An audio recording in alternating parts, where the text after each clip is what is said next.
nós vamos falar sobre casas de repouso. Olha, se tem uma etapa complicada no relacionamento entre parentes, é quanto à questão de quem vai cuidar do idoso. Fica na minha casa, fica na outra casa, fica nessa casa, fica na outra casa, fica na minha casa, mas vocês têm que ajudar, fica na tua, eu prefiro pagar. Olha a situação da pessoa. Para nos ajudar, nós estamos recebendo no painel José Carlos Pires Júnior, gestor da Casa de Repouso e Geriátrica Recanto das Figueiras. Estamos recebendo também a doutora Beatriz Aparecida Ozelo Gutierrez, doutora em enfermagem e docente do curso de graduação em gerontologia da Escola de Artes, Ciências e Humanidades da Universidade de São Paulo. E doutor Tiago Mônaco, médico geriatra. Doutor Tiago, muito boa noite, muitíssimo obrigado também por ter vindo. E suas colocações iniciais a respeito desse tema tão empolgante, né? É muito interessante esse tema. É verdade. Boa noite, Tarso. Agradeço o convite. Esse tema é um tema de alta relevância para a nossa sociedade, não só por conta do ponto de vista mercadológico, mas por conta daquilo que nós pretendemos que seja o envelhecimento ativo. Nós temos que aceitar que as instituições de longa permanência têm o seu papel, porém a sociedade e os mercados têm também de responder, como você mesmo ressalta, as outras alternativas para os pacientes, para as pessoas de terceira idade, e mais até do que os grandes condomínios de terceira idade que a gente vê no exterior, eu defendo muito a ideia da residência para a vida inteira. Daquela casa em que nós poderemos manter a nossa independência, a nossa autonomia por toda a vida e manter o convívio entre gerações. Então, a grande restrição que eu tenho do ponto de vista ideal aos condomínios geriátricos, às instituições de longa permanência, elas têm o seu papel, mas o ideal é a gente conseguir manter a integração entre as gerações. Claro. A interdependência seria uma saída quase que única, né, doutor? E para isso, a pessoa não pode se auto-abandonar também. Não, doutora, não seria uma síndrome do bem, digamos assim, para você evitar esse abandono que acontece constantemente e para que a pessoa não se sinta desprezado, menosprezado pelos próprios filhos? Com certeza, né? Hoje o que a Organização Mundial da Saúde preconiza é o envelhecimento ativo, como o doutor Tiago também citou, né? De que as pessoas, né, durante o envelhecimento, elas procuram uma qualidade de vida. Né? E a qualidade de vida em sentido psicológico, né? No biológico e também no social. Porque aquela pessoa que também pouco se relaciona durante toda a vida, na velhice ela vai ter uma dificuldade maior para encontrar amigos, né? Se ela nunca conseguiu esse relacionamento.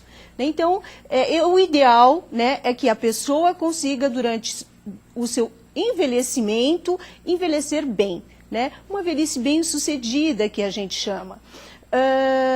Quando a gente percebe, né, que essa pessoa não está sendo querida pela família, nós, como profissionais, não podemos julgar essa família. Porque, de repente, essa pessoa também não teve um bom relacionamento com os familiares durante a vida toda. E a gente não pode obrigar, como o Estatuto do Idoso preconiza, que a família tem que cuidar desse idoso. Mas que família, né? Porque as famílias, naquela imagem que eu criei, ela é elástica. Sim. Não é? Então, a nora, você gosta, tudo bem, um beijinho aqui, um sábado sim, 200 não. Agora, cuidar mesmo, não é filho, não é nada. Não é? Por isso que eu luto muito, pelo menos mentalmente, não é? A interdependência do próprio casal, desta célula familiar. Com certeza. Não é, doutora? E hoje, o que tem sido uma saída antes da institucionalização? Que a gente tem percebido que existe um retardamento da incapacidade tanto física, né, quanto cognitiva do idoso. São os centros-dias, né? Os centros-dias são locais onde a família deixa o idoso de manhã e pega ao final da tarde. Né? Esses idosos não são os idosos que têm condições de procurar um centro de convivência. São idosos que já têm a capacidade funcional já comprometida, né? Então são idosos semidependentes, que a gente chama, mas onde nesse centro-dia existe uma fisioterapeuta que vai assisti-lo, uma terapeuta ocupacional, um gerontólogo que gerencia esses centros dia, né? Existe a enfermeira, existem os cuidadores, existem ainda o educador físico, existem ainda os oficineiros, né? Fatores motivacionais ali. Sim, uma equipe, né, interprofissional que vai estar propiciando melhoria na qualidade de vida daquele idoso que está frequentando aquele centro-dia. E para a família, isso assim, é espetacular, Claro. porque muitas vezes a família também, apesar de perceber que não consegue mais cuidar desse idoso em casa, ela se sente muito desesperada na hora de institucionalizar o idoso, né? Isso, com certeza, o doutor José Carlos vai estar comentando melhor com a gente, né?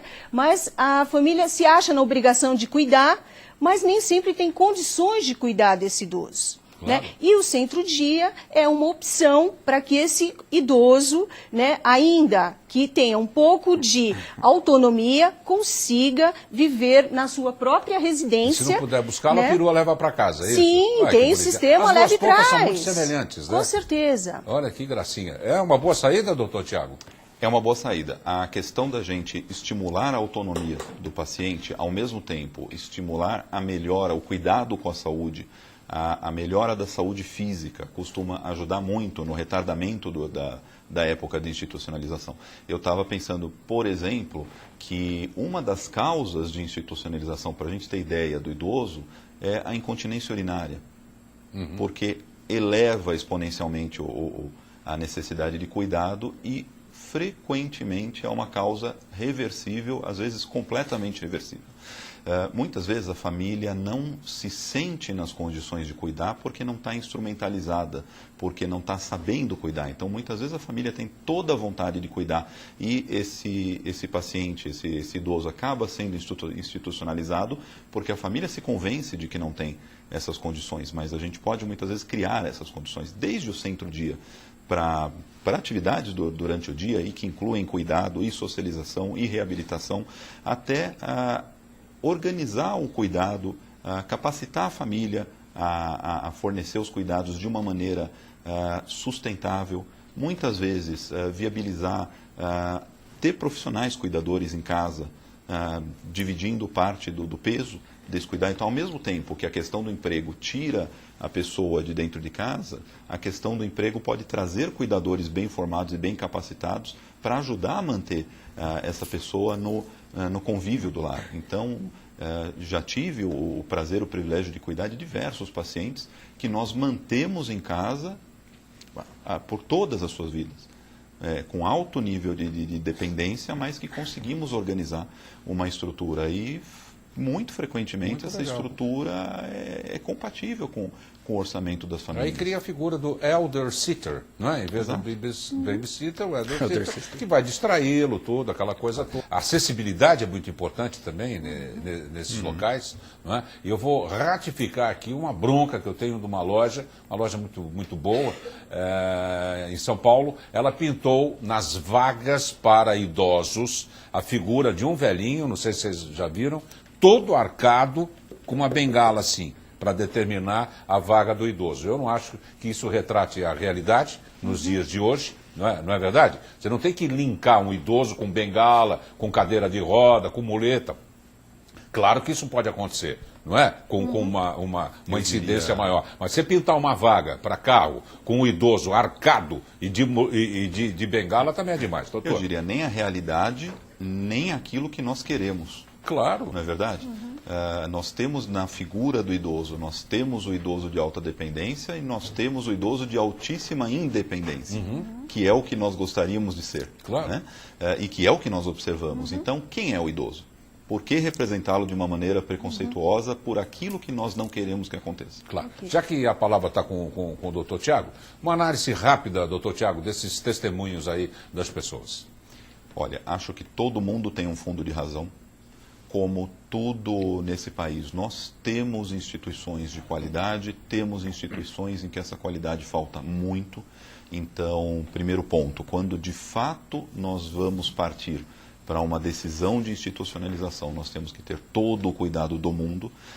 Em segundo lugar, nós também temos que imaginar as diversas alternativas. Em primeiro lugar, é uma tecla que eu vou bater sempre, é que na hora em que nós estamos pensando no nosso envelhecimento, na nossa saúde, a melhor coisa é nós planejarmos.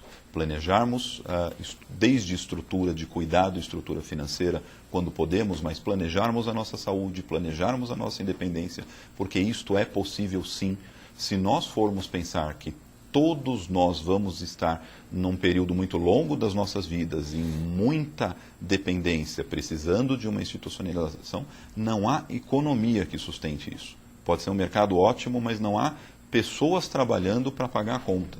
Então, nós temos que ter outro tipo de abordagem, que é uma abordagem muito mais feliz, quando nos imaginamos em que trajetória nós estamos percorrendo, e, ao mesmo tempo, muito mais sustentável.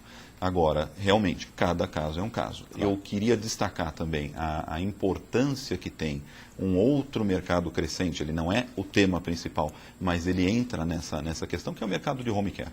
Para quem tem a possibilidade de ter um plano de saúde que lhe forneça um home care, o home care ele se coloca para o paciente idoso muitas vezes como uma alternativa à institucionalização e frequentemente como uma alternativa à hospitalização. Nós temos algumas imagens aí que a gente vai começar a rodar e mostrar para os nossos amigos de casa. O que a gente percebe, né, essa aproximação do profissional perante o idoso que ele está assistindo.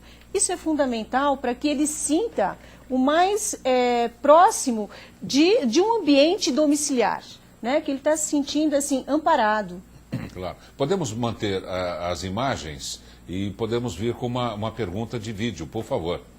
Okay? O primeiro passo que eu devo fazer quando eu tenho que procurar uma casa de repouso? A primeira coisa é você realmente saber se esse idoso, né, ou essa idosa que vai frequentar essa casa, quais são os seus costumes, os seus hábitos, se o que nós temos em São Paulo, né, que é onde eu vivo e posso comentar com vocês, se a pessoa é de origem japonesa, né, ela pode procurar casas de repouso que exista toda uma cultura japonesa. Existe casas, cultura judaica, cultura alemã, então para que ela se sinta amparada pelas pessoas, né, do seu convívio do dia a dia. Né? E isso é importante, assim, a gente nunca pensar que vai levar aquele idoso para um lugar desconhecido. Né? É um casamento que vai acontecer, sim, né? E antes de firmar qualquer contrato, levar esse idoso para conhecer um local onde provavelmente ele vai ser institucionalizado e para ver qual é a empatia dele com os profissionais que ali trabalham. Muito legal. Doutor Tiago, pode acrescentar alguma coisa? Bom, eu concordo com essa necessidade. Eu também dou algumas dicas, né, de saber, por exemplo, muitas casas de repouso têm uma grande liberdade de horários de visita. Eu vejo isso com ótimos olhos. Primeiro porque é bom mesmo, né? Quer dizer, quem tem carinho, quer cuidar, quer estar junto. Né? Segundo, que quanto maior a liberdade de horário de visita, não tem aquele risco, né, da maquiagem, né, do caminho do rei. Né? Claro. Então, nossas visitas acontecem das 6 às 7 da noite, de segunda a sexta. Então, é muito fácil, né, para determinadas casas regular uma situação num determinado horário. Mas se eu tenho um amplo acesso ao meu familiar, é muito difícil que aquilo que eu esteja vendo não é a realidade. A segunda questão é ficar atento, como o Darcio falou, é um casamento. Casamento tem divórcio também. Então, opa, só tem, né? Não é Senão verdade? Então, prisão total. O que eu quero dizer? A gente institucionalizou o nosso ente querido numa casa. Ele está o mais feliz possível naquele ambiente, né? Prestar atenção, muitas vezes o paciente, o nosso familiar, ele já não tem um grau cognitivo muito bom, mas a gente pode prestar atenção em certos sinais, né?